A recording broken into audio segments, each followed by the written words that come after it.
तपाईले के पढ्नु भयो? मैले एबीसीडी हो दुईजना यता आऊ अब यार तिम्रो दुईजना यहाँ मलाई नमस्ते आयो आउने तिम्रो मायाले बोलायो। यो पटक हाम्रो पारिवारिक भ्रमण रहेको छ। हामी हाम्रो साथीहरूसँग सुरु गर्दैछौँ हाम्रो यात्रा पोखराबाट।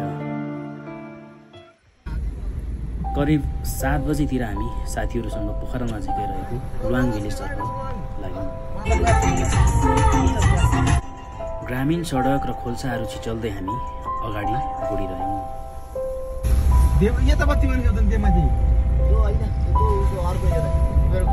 करिब 1 घन्टाको गाडीको यात्रा पश्चात पौने 8 बजे करिब 8 बजेतिर हामी लुवाङ गाउँको प्रवेशद्वार पुग्यौँ। जुत्ता काट्न पर्दैन, कुकुरले चल्ला काट्ला तर मान्छेले जुत्ता काट्दैन। ढुङ्गाले छापेका बाटैबाट प्रवेशद्वार पुगे पश्चात हामी ढुङ्गाले छापेका बाटैबाट गाउँ प्रवेश गऱ्यौँ।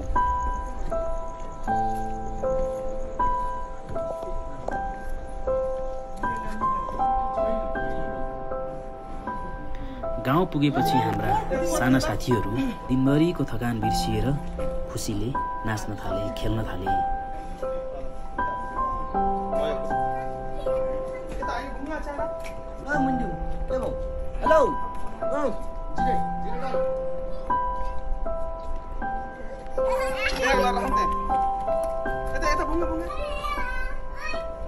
लुवाङ गाउँको शीतल र स्वच्छ वातावरणमा हामीले नुहाइ-धुवाइ, सरसफाइ र खानपिन साथै रमाइलो पनि गऱ्यौँ।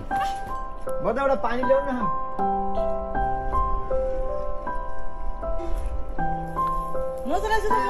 दुईजना यता आऊ अब यार तिम्रो दुईजना यहाँ मलाई नमस्ते गरेको खोइ यहाँ आउँछ त गर्छु मम्मीलाई भने।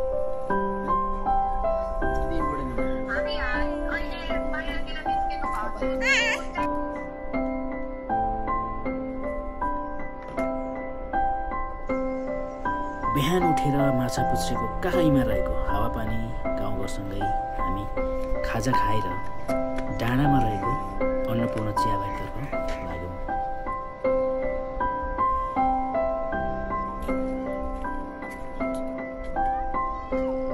हेलो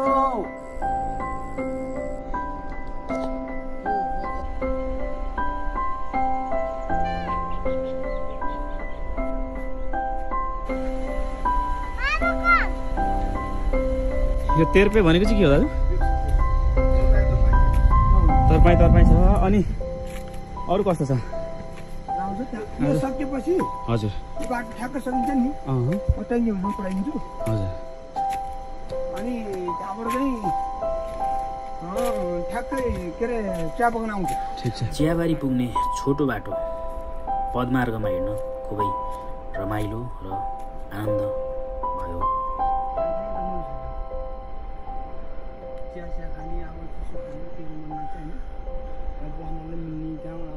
अब यहाँबाट कताबाट जाने दाजु माथि चाहिँ? यो बाटो अब यही छ नि यो रोड बाटो।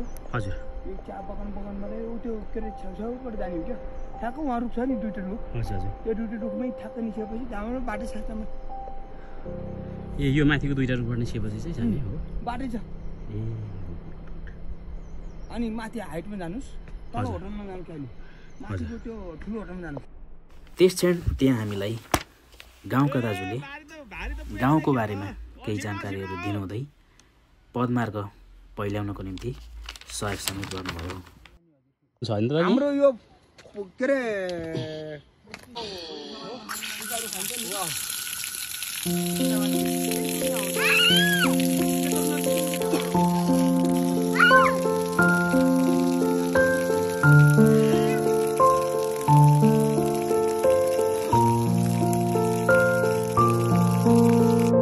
त्यो बाटो कतिसरी आँखाले नभ्याउने छ? आँखाले नभ्याउने छ भनेको कति छ भने हेर्दा हेर्दै आँखाको गेड निक्लो लास्ट कस्तो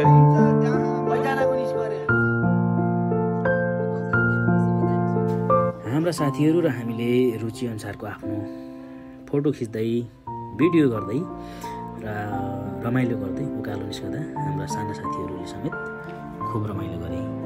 छोटो बाटो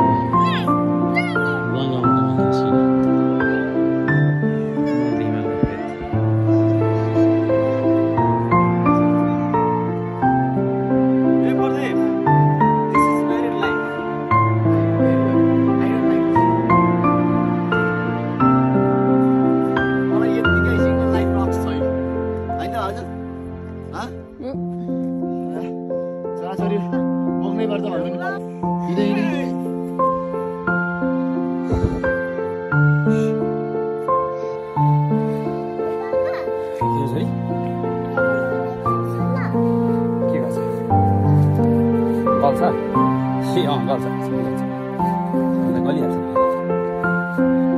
मर्दी हिमालयन माछा पुछे हिमालको काखमा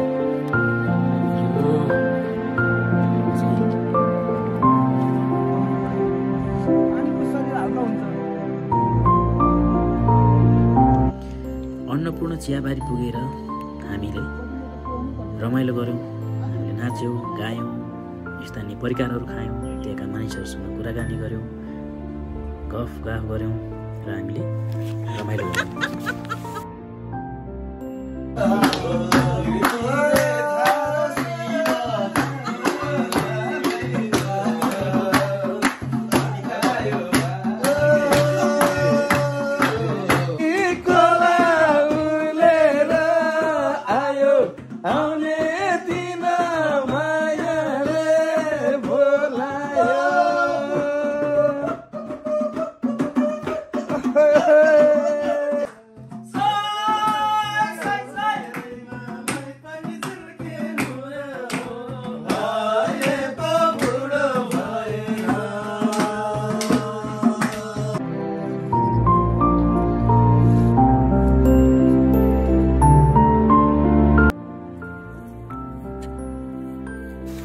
त्यसपश्चात हामी त्यहाँबाट देखिने हिमाल, चियाबारी र तलका फाँटहरू, खोलाहरूको प्रकृतिको दृश्यावलोकन गरे पश्चात हामी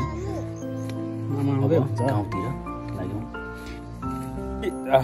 बादल, वर्षा, बिजुली, सावनको पानी, बादल, वर्षा, बिजुली, सावनको पानी,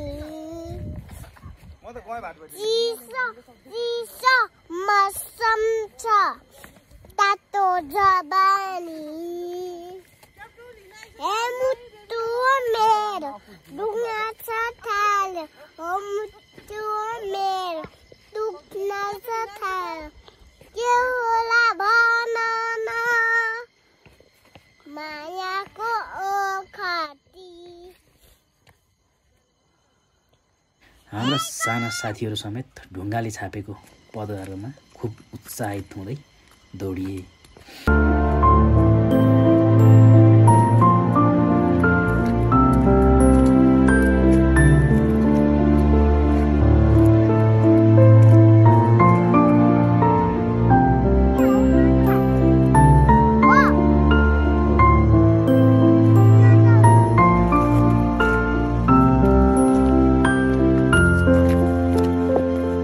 गाउँको चौतारोमा भेटिनुभएका बुवाहरूले हामीलाई लुवाङ भिलेजको बारेमा केही कुराहरू बताउनु भयो।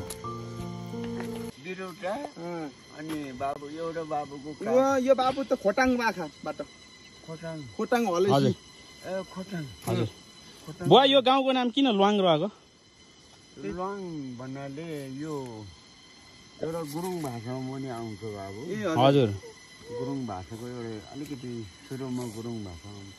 लुवाङ भन्नेको कारण के छ त भन्दाखेरि पहिले यो ठाउँमा जग्गा धेरै थियो।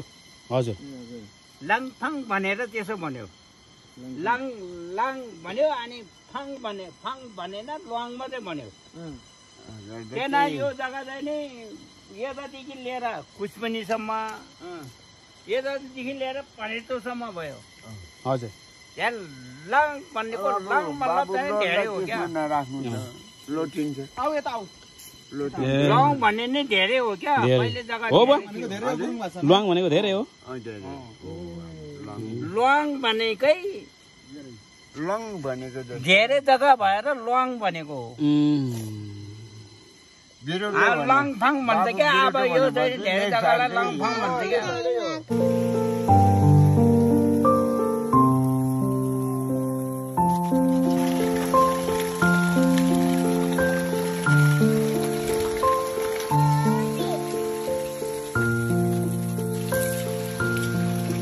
साल भयो यो? हजुर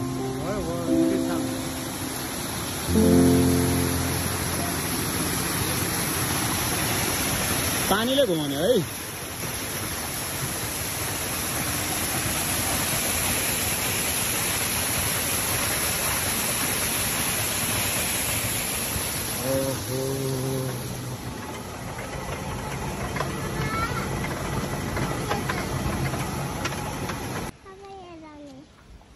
त्यस पश्चात हामीले गाउँ ओर्लिएर खाना खायौँ र गाउँका सानो गाउँ चिटिक्क मिलेका सफा सुगर गाउँहरू घुम्न हामी फेरि निस्क्यौँ।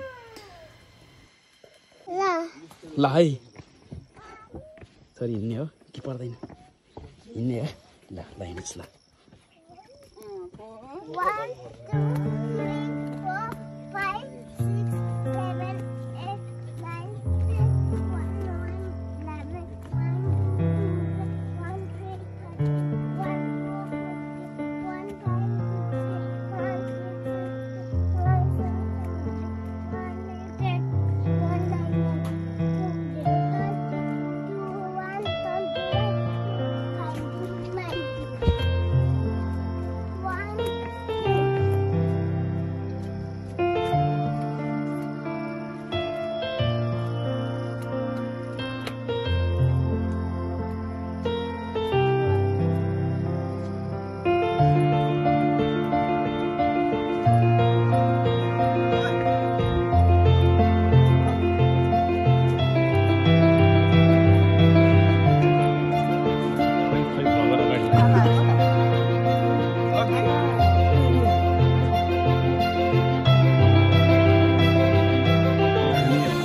उसको बाबा अरे प्रियङ्काको बाबा हो र म होइन होला।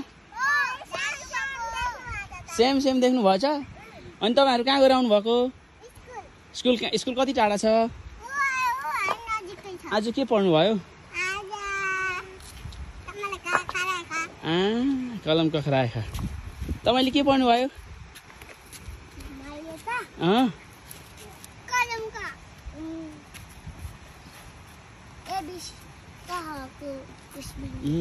तपाईले के पढ्नु भयो? मैले एबीसीडी हो।